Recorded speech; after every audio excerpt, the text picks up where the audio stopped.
I am Maren Aldridge, 31 years old, and I am a registered nurse.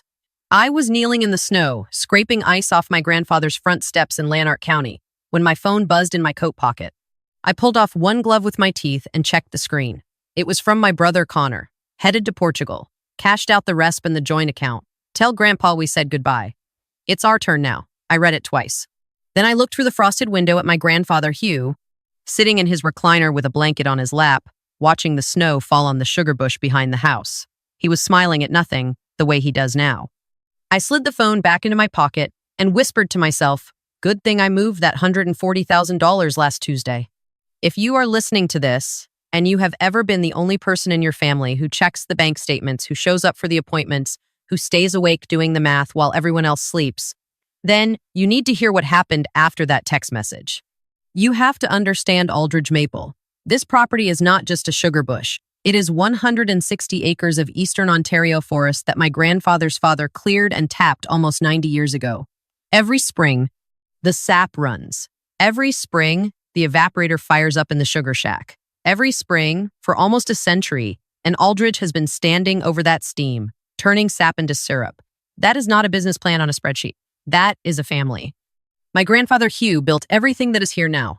The sugar shack with the new reverse osmosis system. The little farm shop on County Road 29, where tourists stop in March and April. The cabins he added 15 years ago for agritourism, maple weekends, and fall color packages. He did all of that while raising 3 kids after my grandmother passed. He is 79 now, and his Parkinson's is getting worse. Some days his hands are steady enough to pour his own coffee.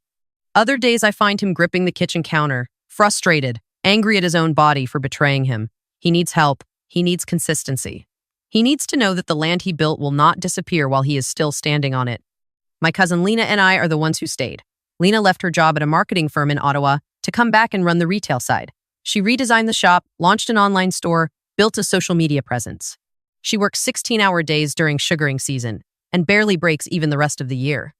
I kept my nursing shifts at the Perth Hospital 3 days a week and spend the rest of my time managing Grandpa's care, his medications, his physiotherapy appointments in Smiths Falls, his everything.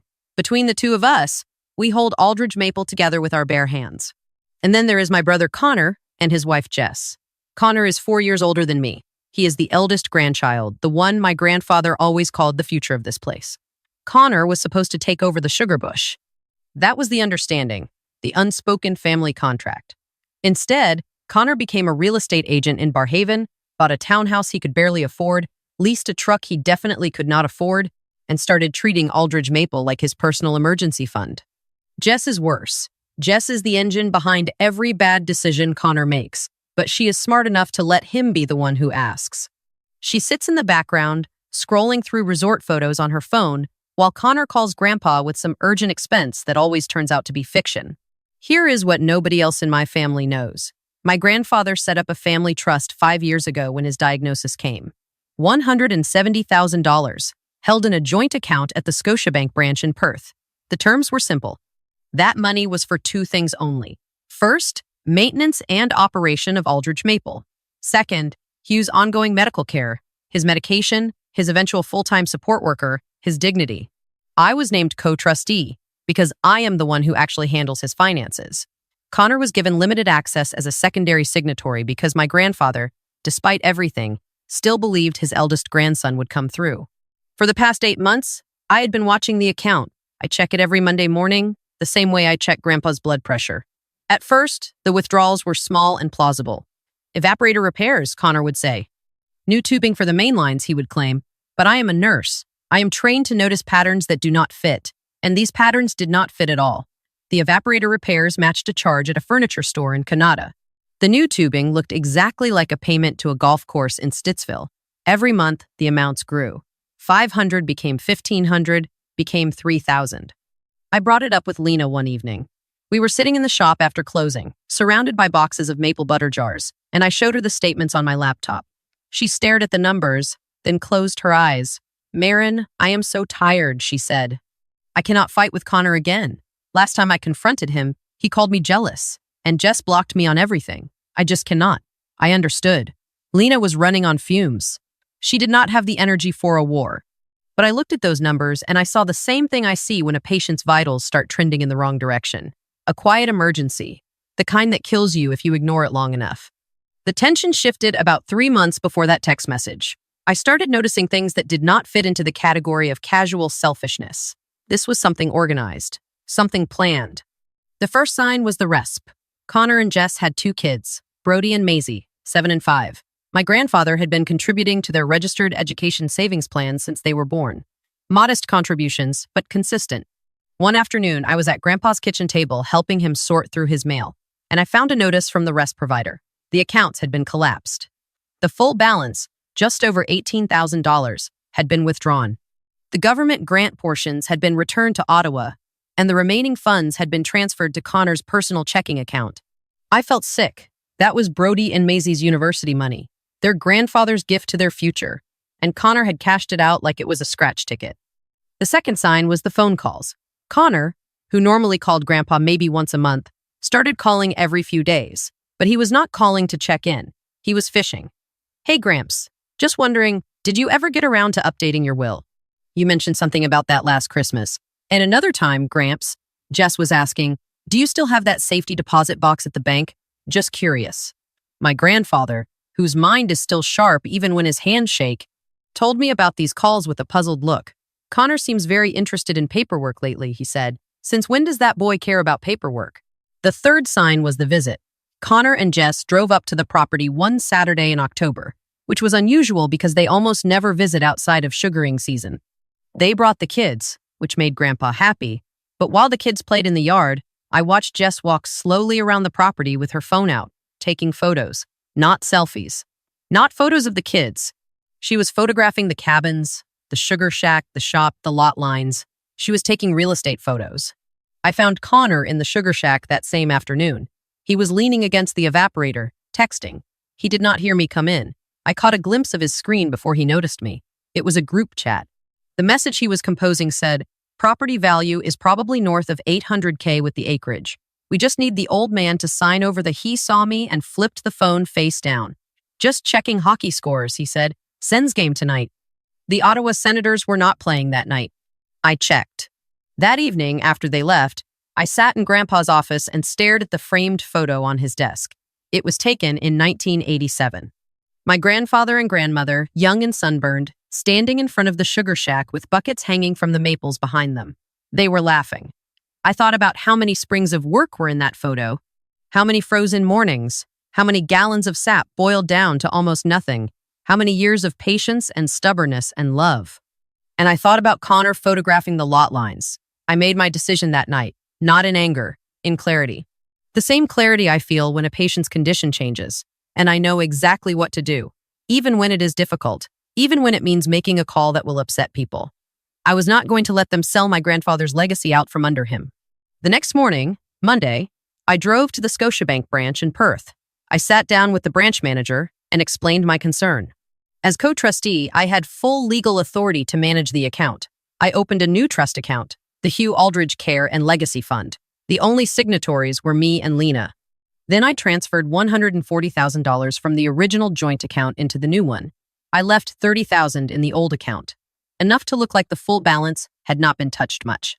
Enough to be bait. I documented everything. Every withdrawal Connor had made, every false expense claim, every dollar I had personally put back into the farm. I printed it all, organized it in a binder, and locked it in the filing cabinet in Grandpa's office. I also called a lawyer in Perth, a woman named Catherine Rowe, who specializes in elder law and estate disputes. I told her everything. She listened, asked precise questions, and said, "You did the right thing. Call me when they make their move." I did not have to wait long. 2 weeks later, I was doing a night shift at the hospital. I got home at 7 in the morning, exhausted, and found Lena sitting at the kitchen table in the farmhouse. Her face was gray. "They were here last night," she said. "Connor and Jess. They came after you left for work. They had papers. They were trying to get Grandpa to sign something." My blood went cold. What kind of papers? Some kind of power of attorney form. They told him it was just routine, just updating his records.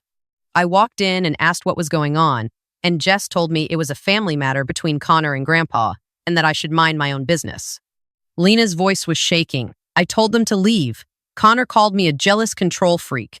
Jess said I was poisoning Grandpa against them. It got loud. Grandpa got upset. His hands were shaking so badly, he spilled his tea. I had to calm him down for an hour after they left. I walked upstairs and checked on Grandpa. He was sitting on the edge of his bed, staring at his hands. I almost signed it, Maren, he said quietly. Connor said it was important. He said it would protect the farm. He looked up at me, but something felt wrong. He would not let me read it properly. He kept rushing me. I sat down next to him and put my hand on his arm.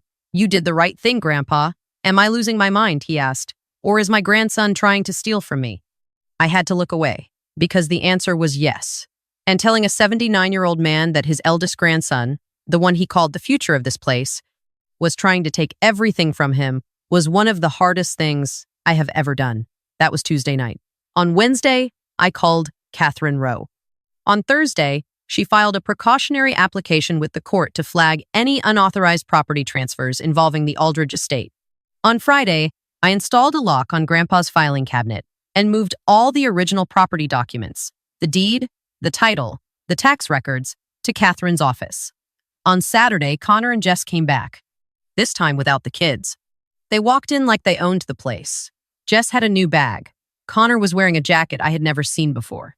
They sat down at the kitchen table across from me and Grandpa. We need to talk about the future, Connor said. His voice had that rehearsed tone, the way he speaks to clients when he is pitching a listing. Grandpa, this place is too much for you. The upkeep, the taxes, the insurance. Maren and Lena are doing their best, but they cannot run a commercial operation. Jess and I have been talking, and we think the best thing for everyone is to sell. Sell what? Grandpa asked. The farm? Gramps? The whole property? We have had it appraised. We could get close to $900,000. That is enough to set you up in a nice retirement home in Ottawa, close to us, and still have plenty left over for everyone. Everyone meaning Connor and Jess. I watched my grandfather's face. He did not look confused. He looked heartbroken. This is my home, he said. Your grandmother is buried here. Grandma is gone, Gramps, Jess said. And I will never forget her tone. It was the same tone you use when you are explaining something obvious to a slow child. Patient, condescending, final. You need to think about what is practical. Grandpa's hands were trembling, not from Parkinson's, from rage. I had never seen him angry like that. Get out of my house, he said. His voice was low and steady. Both of you. Get out.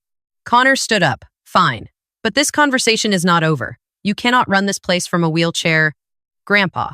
And Maren and Lena are not going to sacrifice their lives for maple syrup forever. They left. I found Grandpa in the sugar shack an hour later, sitting on the old bench by the evaporator, in the cold, in the dark. He was not crying. He was just sitting there, breathing. My father tapped these trees, he said. My hands used to be steady enough to drive the spiles in myself. Now I cannot even button my own shirt. He looked at me. Promise me you will not let them take it. I promise, I said, and I meant it with every cell in my body. 3 weeks later, on a Sunday morning, Lena called me from the shop, her voice tight. Connor and Jess are here.